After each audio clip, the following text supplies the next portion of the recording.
Good morning and welcome to the Extra Point here on ESPN 1600. As always, I'm your host, Roland Rainey, and I'm joined with Robert Parker from New Jersey, Jeremy Coleman from Indiana, and Justice Gordon from New York. And I hope that everyone had a happy and safe Thanksgiving, got your bellies full while sitting at home and watching some football. So there's a lot that's going on, but we're going to jump into this new college playoff ranking. And I tell you, I think there's a couple of teams ranked up top that we all expected. But boy, there sure enough is a couple of teams out there that I honestly have to question on why they are ranked where they are. And I'm going to go ahead and deep dive right now. Look, BYU, several weeks ago, they were ranked fairly decently, especially based on their strength of schedule.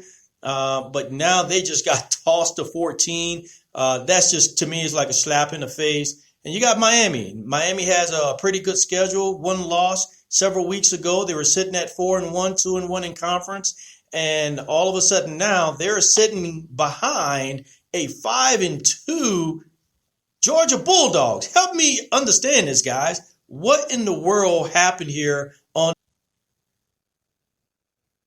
Yeah, I'll tell you this, Roland. Honestly, it's a couple of teams, just like you mentioned, that's, ranked high that really shouldn't be there. If you look at it, you take Georgia, who's 5-2, and you take Oklahoma, who's 6-2. You have two lost teams that's head of an Indiana team that just went down to the wire with Ohio State. So if you look at me, and I tell you, I would have Indiana and BYU ranked higher than what they are.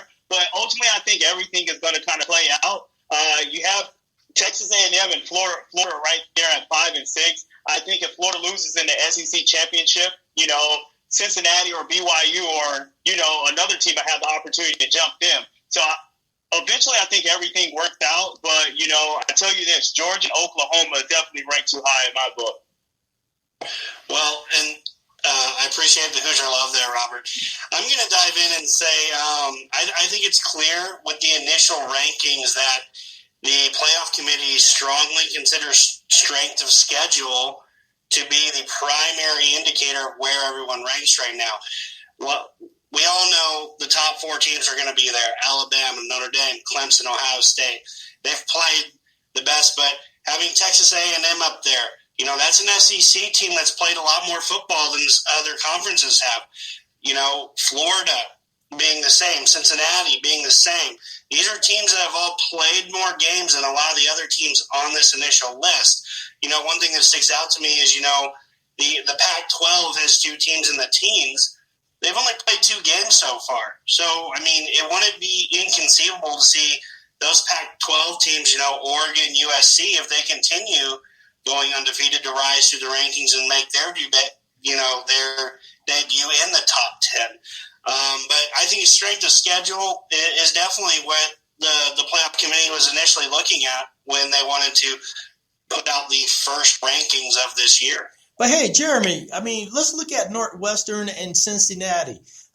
When I look at Cincy, when I look at their strength of schedule also, do you think that, they're equivalent to Northwestern? And more importantly, when you look at Miami's schedule, do you think that Miami? I'm not going to say that they have a stronger strength of schedule, but one thing you have to remember is that they are undefeated, and they are coming from a group of 5. At one point in this ranking, you are going to have to give Cincinnati their due credit. They are undefeated. They're playing great football. They managed to whoop Memphis this year, and that's been a team they have struggled with in the past. Since Cincinnati's looked great every time they've hit the field this year. Yeah, they had a little bit of a closer game with Central Florida this past week, but they're still undefeated, as where Miami does have that loss. But I think Miami being in at 10 speaks to their strength of schedule as well. Yeah, I agree with you, Roland. I look at Cincinnati and Northwestern above Miami. I don't like it at all. Miami has played great this year. They have notable wins over Louisville, Florida State, Pittsburgh, Virginia. They played some top teams in the ACC, and I just don't like how they put Cincinnati and Northwestern above them. I can understand Georgia.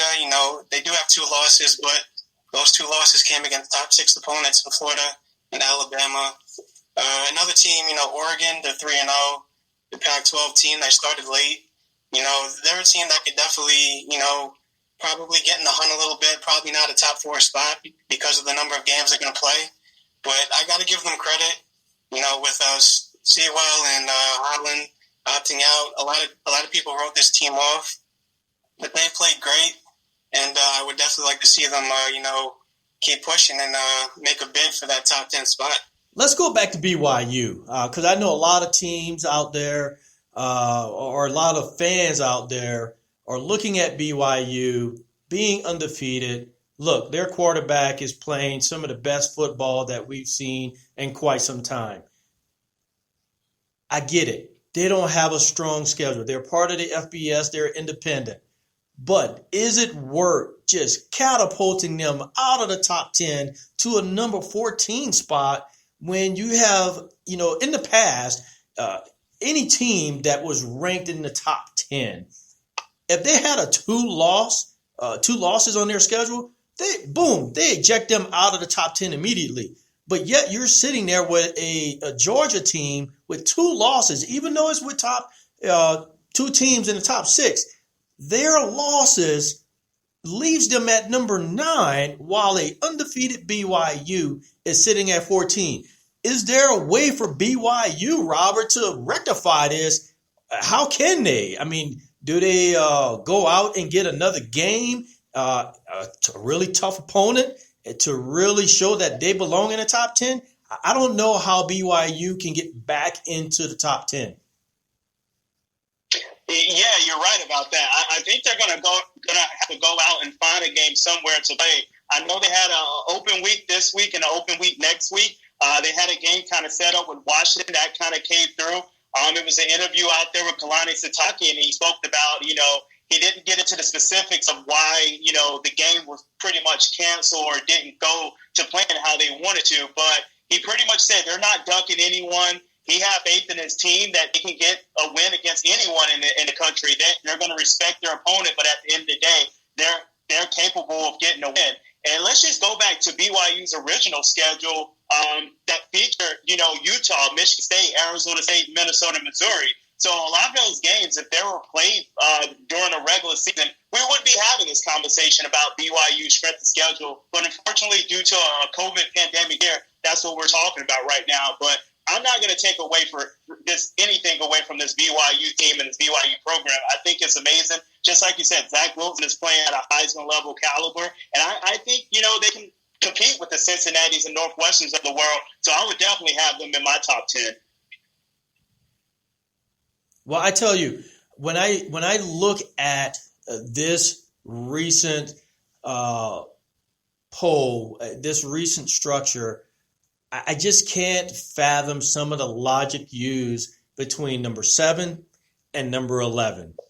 There's just some logic there. And I don't know, maybe to Jeremy's point, maybe it's based on strength of schedule, but I think there's a little bit of illogical use of the actual notion of strength of schedule.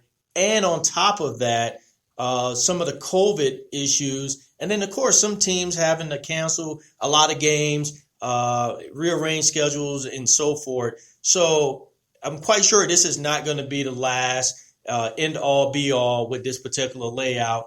Now, in the next couple of weeks, where do you guys see any adjustments taking place? I mean, do you see anybody catapulting up maybe from where they are or maybe even dropping like a Northwestern? Do you see a Northwestern dropping anytime soon or maybe a Miami moving up a couple of spots? Hopefully here in the next couple of weeks.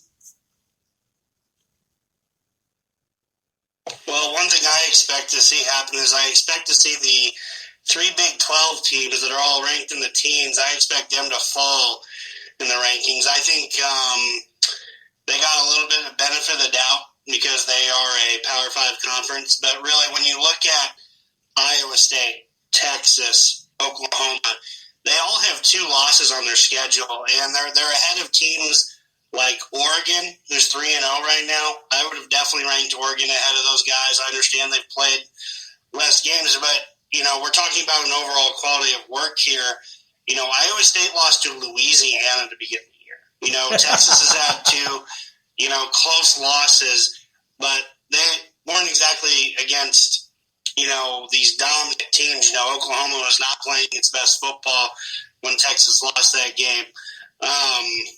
Just in general, I just didn't think the Big 12, I think they were given a little too much credit in this initial rankings, but I expect to see that kind of even out as the schedule goes forward, because I think you're going to see Oregon, USC go undefeated in their schedules. I think they're going to probably end up playing each other, and if there's a Pac-12 championship, I kind of forget how their season's kind of laid out. But I personally would have had the Pac-12 teams down a little higher. I think they're there because they've had some notable wins, but overall I don't.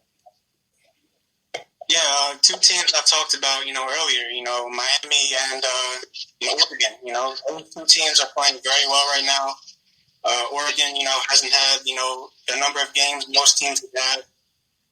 I could definitely see Texas, getting a few more wins and moving up. I could definitely see Cincinnati, kind of staying where they're at, top 10.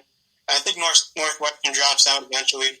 I just don't see the strength of schedule holding up whenever they lose a game or two. But, I think Miami should definitely be a lot higher than what they are. Georgia might fall out depending on if they lose a few more games or one. But, I'm excited to see Miami. I definitely think they deserve to be at least top 8. And I think De'Aaron King will lead them, pretty well moving forward. You make a point there, Justice, and I'm going to keep my eye on this. I'm saying it right here on the Extra Point right now. I'm going to keep my eye on Georgia. Because if Georgia loses another game, I think because of where everyone sits above them and below them, I think you will see a massive shift on rankings. So, ladies and gentlemen, you're listening to the Extra Point here on ESPN 1600, and we're talking about this new college playoff bowl ranking. And I tell you, there's definitely some surprises, some definitely undesirables, but we'll see what happens in the next week. So we'll go ahead and keep this rolling, and we're going to listen to one of the best conversations to be had right now, and that is who is the front runner currently in the NFL for the MVP. I tell you what, I have my thoughts. I'm going to wait on that. Let's kick it to Robert. Yeah, I'm still riding the Russell Wilson ship. I've been on this bandwagon all year long, and I'm sticking with it. I know that defense is kind of struggle, and Russell Wilson's kind of put the team on his back and put the team on his shoulder. He has the weapons on the outside, and Tyler Lockett and DK Metcalf. And, the running game has been non-existent because Chris Carson has been hurt. Carlos Hyde has been banged up and nicked up. And they've been kind of running the ball with DJ Dallas. So I think Russell Wilson definitely gets the early MVP nod for me. He was playing lights out. I know he kind of, fell off the last couple of weeks, but he's getting back in rhythm, and you got to let Russ cook. So he's been doing that the last couple of weeks. So I'm let still Russ running cook. with Russell Wilson. Hey, we heard it. Let Russ cook. I hear you there, Robert. All right, Jeremy, who you got as a front runner right now? Well, I think Russell Wilson needs to stop frying up some interceptions if he wants to keep the MVP race. Wow. My guy's Aaron Rodgers. He's had a similar start to the same year back in 2011 when he won the NFL MVP. His numbers are incredible right now. He's fourth in passing yards, second in the league in touchdown passes with 29, only one behind Russell Wilson. And then he's also 8-2. So on a winning squad, I think that's always something that gets looked at. But their trajectory is in the right way. That they had a weird, awkward loss this past weekend in Indianapolis. They had a chance to go down and win that. Marquez Valdez-Scantling, fumbled the ball there. And you could just tell Aaron Rodgers was like, dang, that's going to end this little run here. But I think if they would have won that game, we would have said, oh, now they're 9-1. They're looking like the top seed in the NFC, and they still will be one of the top NFC seeds. It's all just going to depend on where now. They're going to be fighting Seattle and a few other teams to see who can get and secure the number one seed. But I'm rambling here. I do think Aaron Rodgers has looked the best this year. Even when he has not had the weapons at times, he has found a way. I mean, 29 touchdowns and only 4 interceptions. That ratio is just crazy right now. Hey, ladies and gentlemen, I really wish you can see right now some of the facial expressions from Justice as Jeremy was talking about Aaron Rodgers. So immediately now we got to go to Justice. Justice, who do you have? Yeah, Roland. I hate to burst, the Russell Wilson fans' bubble, who wanted to see him win an MVP. Early on, I was one of them. I definitely wanted to see him win an MVP. But like Jeremy said, Russ has cooked up too many interceptions this year. He's thrown for 30 touchdowns, but he's thrown 10 interceptions. He's looked pretty sloppy over these past 5 games.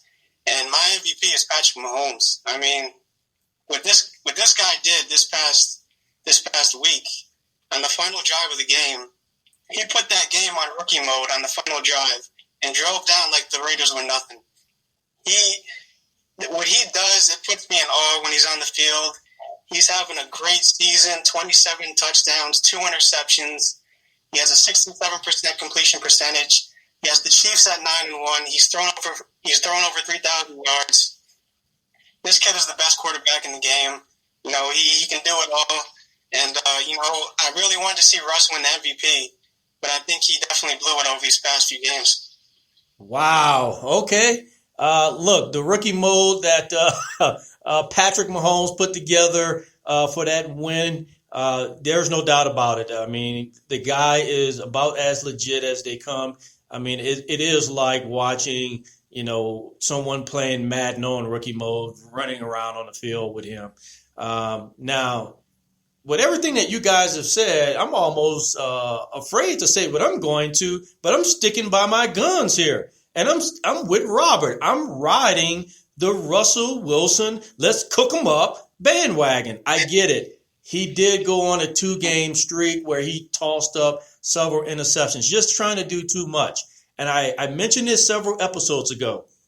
I think the issue with the Seattle Seahawks is not their offense. Of course it's not. I mean, not the way Metcalf is playing, not the way Lockett is catching, especially outside the numbers. He's killing it right now. The defense was the issue. They definitely made some adjustments there, playing a little bit better defense. But I will say this, when you are a quarterback and you are currently having a completion rate of 67.1, you're playing legit football.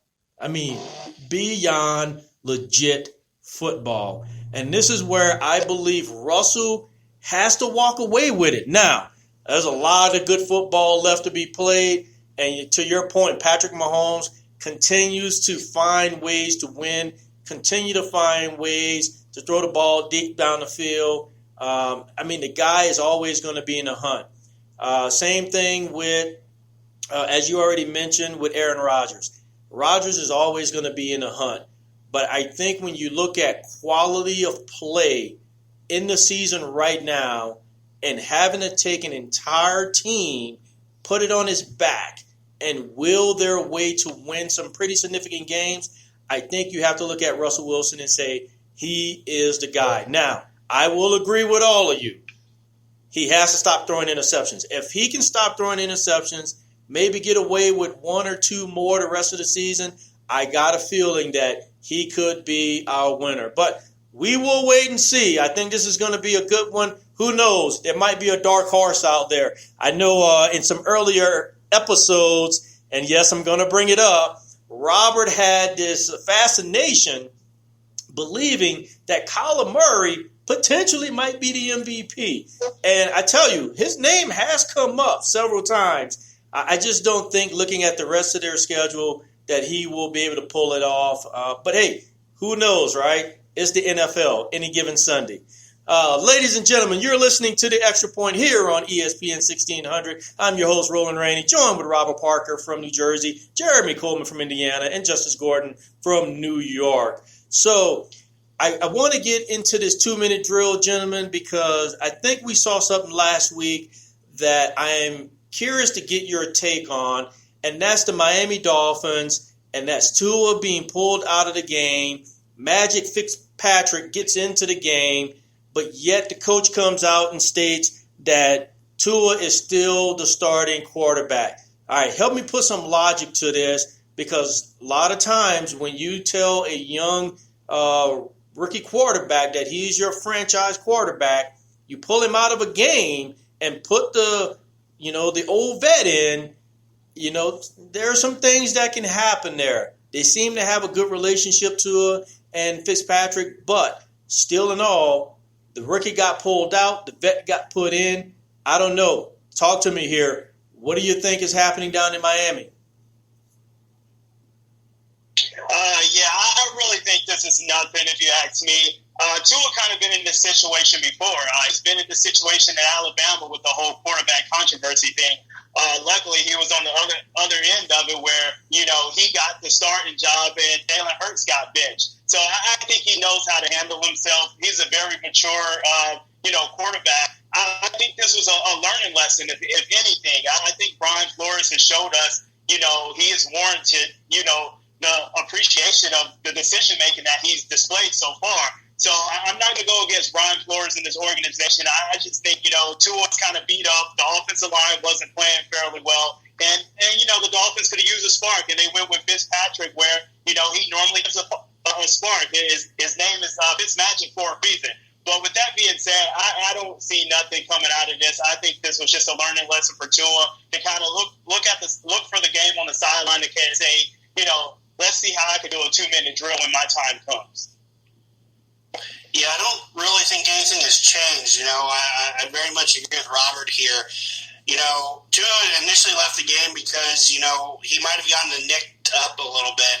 I think that's important to notice here. But at the same time, nothing has changed from an organization standpoint. Miami still wants to figure out what they are getting with Tua Tagovailoa. They know what they have in Fitzpatrick. There's a reason why they made the switch to Tua. They wanted to see if Tua can be a franchise quarterback this year, or at least show the makings of a franchise quarterback. Fitzpatrick, we all know what Fitzpatrick is. He is a very good quarterback who can start in this league, but they are in the mode of thinking for the future. You've got to stick to your guns when you've already said you're going to ride Tua the rest of the year. You've got to see what he's going to be able to provide you. Yeah, he hasn't exactly lit the world on fire, but he's shown good decision-making mostly through, his first 3 games that he's played. And then they went back to Fitzpatrick just to see, like Robert said, if they could get a spark, to see if they could get back in that ball game. I think nothing has changed. Next week we're going to see Tua. Tua's the guy going forward. Yeah, I agree with Robert and Jeremy. This is all much to do about nothing, When I watched the game, Tua didn't have a terrible game. He didn't throw 4 picks and cost his team the game. He went up against a Vic Fangio coach defense, who was one of the best defensive minds in the league. They press-manned him all game. The Denver front 4 did a great job of getting after him. And that Dolphins offensive line is horrible. And that's what led to Tua, leaving the game. People say he got benched. But on that play, a guard got beat, and he had a similar hit to Joe Burrow, and he could have just tore his ACL. He had a nasty hit from a guard getting beat, and that's why he initially left. I don't fault the coach for leaving Fitzpatrick in. He knows Shan Gailey's offense, better than anybody. Shan Gailey's been with Fitzpatrick in Buffalo with the Jets, and he came out of retirement to coach Fitzpatrick again in Miami. Fitzpatrick is very comfortable in the offense. It was late in the game, and Flores, wanted to stay with the hot hand. Tua's the starter going forward. They're not going to bench him again. If they are looking to move on with Houston's draft pick, they're probably going to have a top 5 draft pick. If they're looking to move on from Tua, you got to see what he has now. You got to keep him on the field and see if he is your franchise guy. I think he is. He's a smart player. And I just think this is a little overblown.